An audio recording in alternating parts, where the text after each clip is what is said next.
Hello, welcome to White Birch Tarot and Astrology. This reading is kind of for February 18th, but it's longer than that because when I was pulling the cards, I was thinking about the sun moving into Pisces today, the 18th. It's just, I don't know what time it is here, probably 3 in the morning on the 18th. And I realized,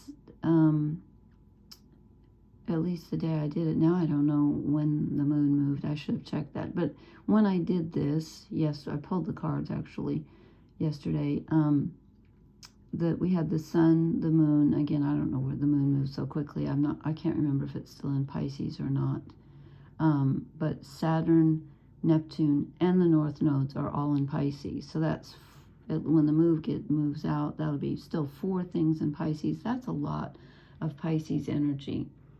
That the plus side of that is, being imaginative and creative, and the feeling of oneness and dreaminess, and it's lovely energy, really very romantic. And the downside is confusion.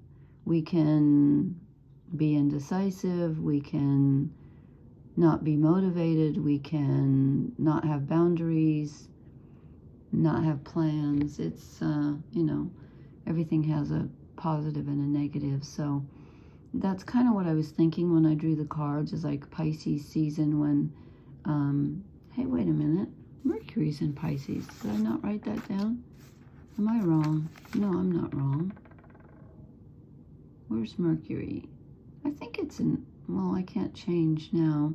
Oh wait, where's my phone? In my pocket. How about that? I wonder if I can get on there. I don't remember. Maybe no one cares. I don't know. I think Mercury's in Pisces. If not, it's going to be there very shortly. Let me see if I can get into this. No, I don't want the extended chart selection. Astrodienst. Here we go. It's different on my phone than it is on my iPad, so yes, I agree. Okay. Charts. No, they don't have the ephemeras. Today's birthday, Yoko Ono.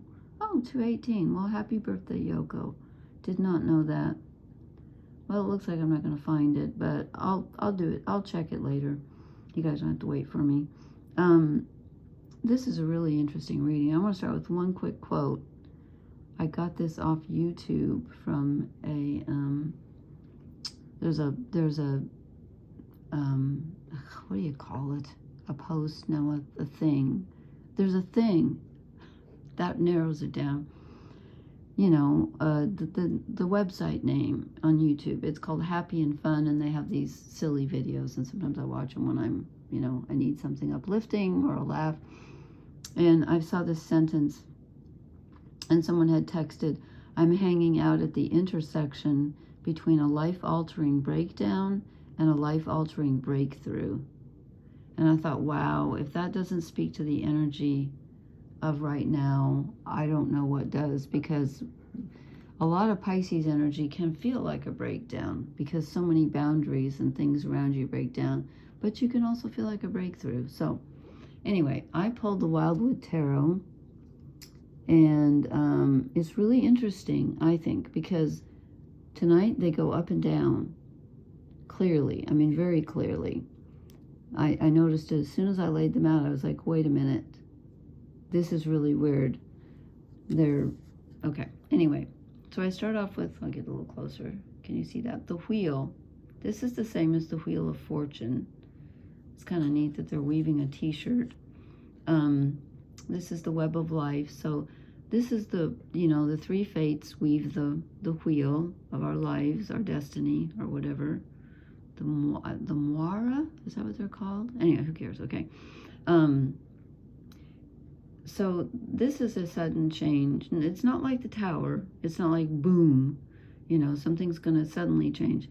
But change it will. And it may not be overnight, but there is a change coming. And I feel this is a positive change. You never know with the wheel, but I think this is a positive change. It's in the upright. And then what's below it, I'm going below up and down because, as the actress said to the bishop. Okay. Because, look, we have the wheel. We have the wheel here. Look at the similarity. Is that an 8? Let's see, 1, 2, 3, 4, 5, 6, 7, 8. That's my mandala. Whenever I sit down to just doodle, I draw this exact shape. I always have, and I don't know why. I draw like an 8-pointed, 8-legged thing, which is creepy because I can't say the word of the manifest. S-P-I-D-E-R-S. And then I draw a circle around it, just like that. So, look what we have here.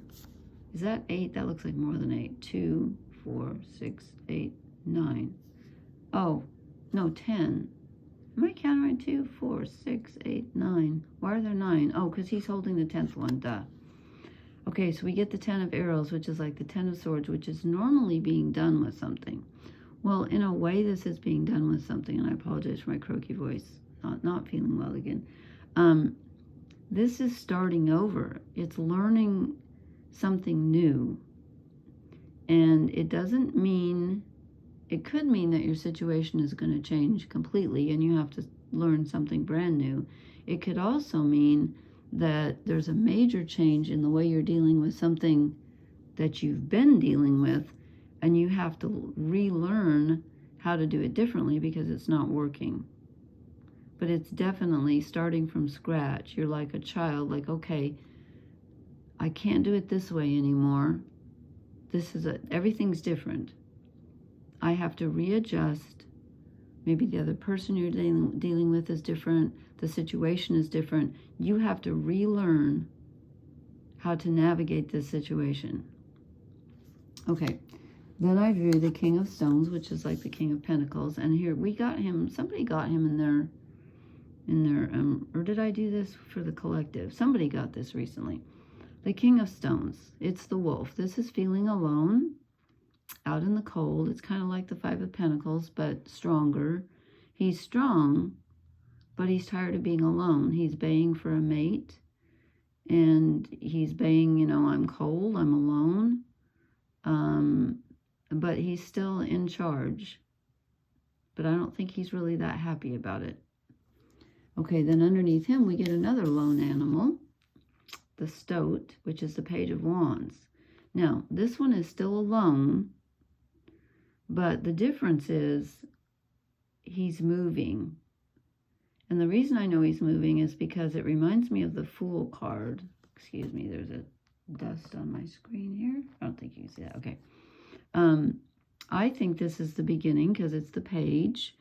Wands or bows are movement. So this is the beginning of something. So instead of, and yes, you might be doing it alone, and you probably are, at least at first. But instead of, you know, standing on a hill howling about how alone you are, you're like, okay, I'm going to go somewhere else. I'm moving. I'm changing things. Just like here, this changed. This may not have been our decision when it's the wheel. That can just be circumstance, more like, but we're adapting to it. Now we're in control and we're saying, you know what? I'm taking a small step away from this situation. I don't want to be howling out in the snow by myself. I need a change of scene.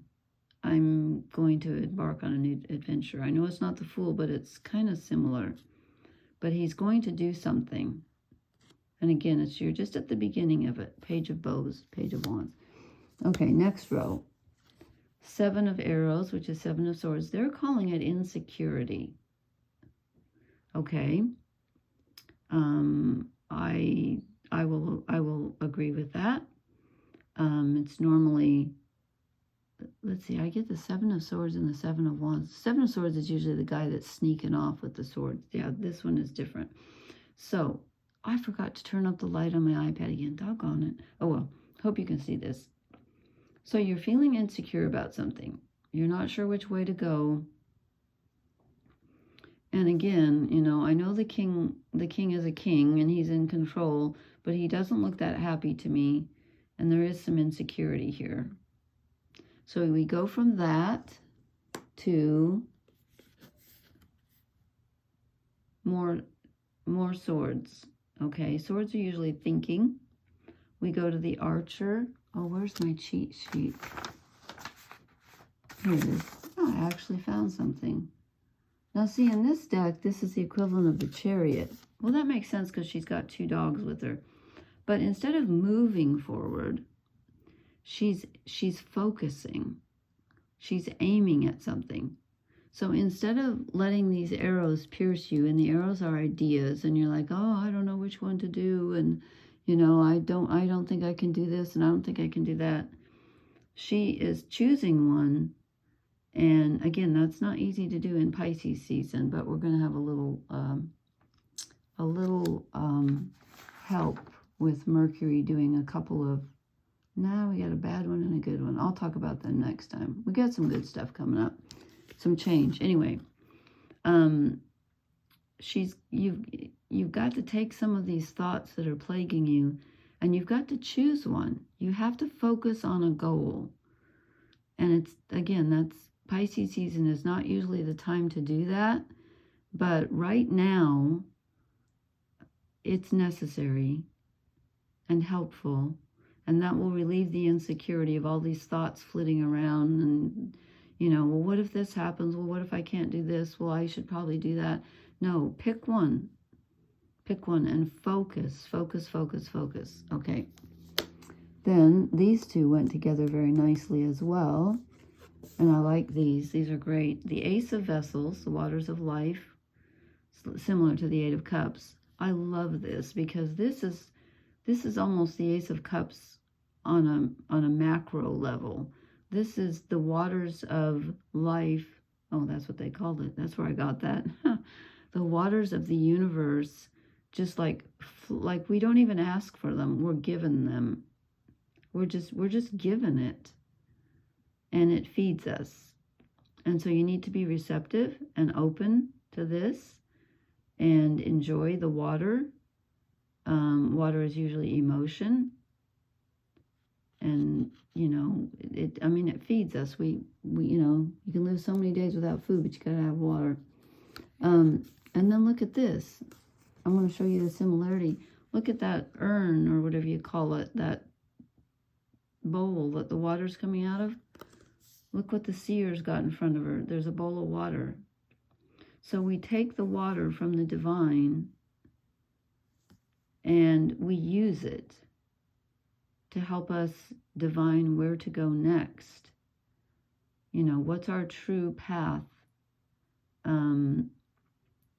You know, people have, I've never scryed. That's where you take, I think, where you look in the water and you see things. I have never tried that. That would be interesting. I suppose reading cards is a form of scrying. Maybe it is. I don't know. Scrying is limited to water, but you're taking this macro water, okay, which unites all of us. And Pisces is a water sign, and it's the ocean ruled by Neptune, and we are all one because we are, and it's taking that oneness and using that in a micro level for yourself, where you're connected, but you're using this to help you decide what to do with your life. So tap in. It's like tapping into the Great Spirit, or whatever you call it, and asking. You know, you can ask for help, you can ask for guidance, you can ask for advice, you can ask for healing. But this power is ours now. This is the equivalent of the High Priestess. So anyway, I thought that was interesting how these two rows, I love it when the rows go together. I wish they always would. I like that kind of reading. Then I drew some shadow cards. I'm not quite sure I understand the second one. The first one I drew is the Hierophant. And again, we've gotten this a lot lately as a shadow card. And I think this is telling us that we can't really, it's not the time, okay, it's kind of not the time to rely on an outer structure or a guru or someone to tell you what to do. it's a time to rely on spiritual guidance, but not so much through another person or a book or whatever. Not that you can't, consult some books or whatever, but it's time for you to be your own Hierophant and listen to your own spirit. That's what she's doing when she's seeing. She's getting in touch with her own wisdom. And then this one came up, and I'm like, I'm not quite sure what this means. The Five of Wands. I feel, and those of you who've been watching me for a while, I started this channel in the summer of 2022, I believe. I think in June. And I feel like so many of my readings have been more like internal, psychological, and I keep thinking, when am I going to get a reading about going out and partying? But this is just the energy, I think, of the time. I don't know if it's just me. I don't know if it's the energy, around me. But I feel like I channel a lot of inner work stuff. And maybe because that's what I'm interested in. I'm interested in everything, though, so I don't know. But I'm feeling more, and if you're drawn here to this channel, then you're probably doing the work too. It's like shadow work, inner work. But I feel like the conflict is within ourselves. Like part of us is saying, we need to do this. No, we need to do this. And we're looking, they each think they're right, but neither of them is right. Because I think we're in a situation where, and I've been feeling this for a while, and I'm not quite sure why, but I feel like we're in a situation, it was something I drew the other night, where I feel like there's not exactly a perfect answer, but there is an answer. So maybe these are both like two, Pisces is the two fish, the light fish and the dark fish. They're swimming in different directions. Now that I think about it, this reflects Pisces energy, because Pisces often wants to be, they're empathic and sensitive and dreamy, and they want to save everyone, and that's good. And then there's another part of themselves that does too much and gets burned out emotionally because they give away too much, and then they just want to retreat. So this could be those two parts of Pisces energy, clashing. And we need to find the middle road where we take care of ourselves, which is receiving the waters of life. And I feel like I want to say we allow others to help us, even though the only card here is someone here guiding us. And again, not spiritually as much, but just showing us how to navigate this new world when the wheel turns. Then I drew this animal spirit card, and I'm not sure it fits in at all, and I don't like it, but I'm going to show it because I drew it. Ant spirit, time to collaborate, because I don't see a lot of collaboration. But again, I'm still kind of feeling like we do need some help, because he's alone and he doesn't want to be in it. So if this resonates for somebody, I'm not quite sure about that one. Then I drew two oracle cards, and I got mending, which again, I feel is mending relationships with others, but I think it's also mending something inside ourselves that will make us more effective, more focused, more open, more intuitive, and put us on the right path. Something within us, I think, has been torn up and needs to be mended. And then I drew come to the edge, which again, we're going to need to do. He's on the edge. He's literally on the edge of a bridge that's taking him from one place to another. And, he may be a little reticent about, should I take this journey or not? Yeah, I think we do need to take the journey because the wheel's turned. But anyway, you might need to come to the edge of your stamina, your understanding, your like I said when I read the quote at the beginning, I seem to be poised at either the edge of a nervous breakdown or a nervous breakthrough. It might feel like the same thing, but it isn't. Breakdowns can lead to breakthroughs. I'm not saying everyone's gonna have a breakdown, but there are some similarities there, so this kind of makes sense to me. And hopefully I will post in the next couple of days because we got some good aspects coming up, some interesting stuff. So please leave me a comment. Let me know how Pisces, this new, and I'm pretty sure Mercury's in Pisces. I'll put it in the comments. Anyway, let me know how this energy is treating you. It's a change. It's a change, but I've been feeling stuck for a while. And, you know, Mars has been retrograde. And let me see, goes direct on the 23rd. Yay!